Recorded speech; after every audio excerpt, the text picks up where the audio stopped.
Thank you so much, Pastor Jos. Sorry kayo na may kanilang pasta because namapunta ka niya ikuan Ladleti. We start the Sabbath school kanina about 8, maybe 8:45 or almost 9 o'clock.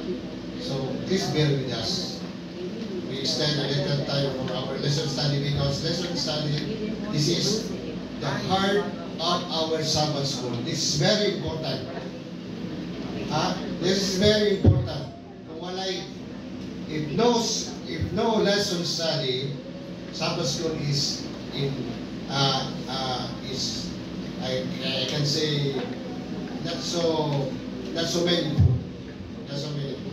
So the Sabbath school lesson is very important. So we need to study and we need to understand our lesson very well. So dili natin lamon-lamon ang atong lesson. Dili natin lamon-lamon. Kaya lamon-lamon natin mangulit nga walay sunod ang atong mga utok. Okay? So if we again in our lesson just a little repenting God. Pwede ba mangayog pasaylo ang Ginoo?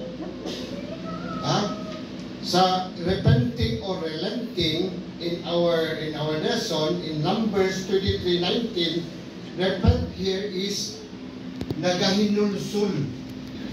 In 1 Samuel, magbasol. Okay? In repenting God, nagbasol siya na iyang i-judge nga mapadaot ang example ko ni Nalibig, nagbasol, repenting or relenting. So, that is two words in Visayan, magnulsol o magbasol. Ang Diyos, dili man, makapangayo ba dahil pasaylo ang Diyos, o masisala. Wala siya, dili siya nangapay pasaylo, nagbasol siya na iyang i-judge sa pagkawan ng nagbasol. Iyang iusap.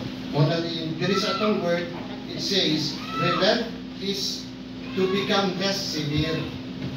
To relent is to become less severe. So, bawal na itong sabta sa pamalilain.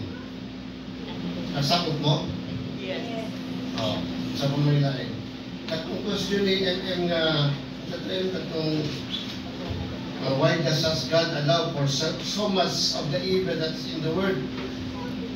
How will the holy angels in heaven knows that Satan is evil? Kung dili niya makita nga ang evil sa world, how will the angels in heaven? Angels in heaven are perfect. Even Lucifer, pero nagkasala siya. How will they know that Lucifer is the dragon, the evil? If God destroyed Satan at the first place, dito pa lang dito sa langit, i-destroy na niya. Wala na.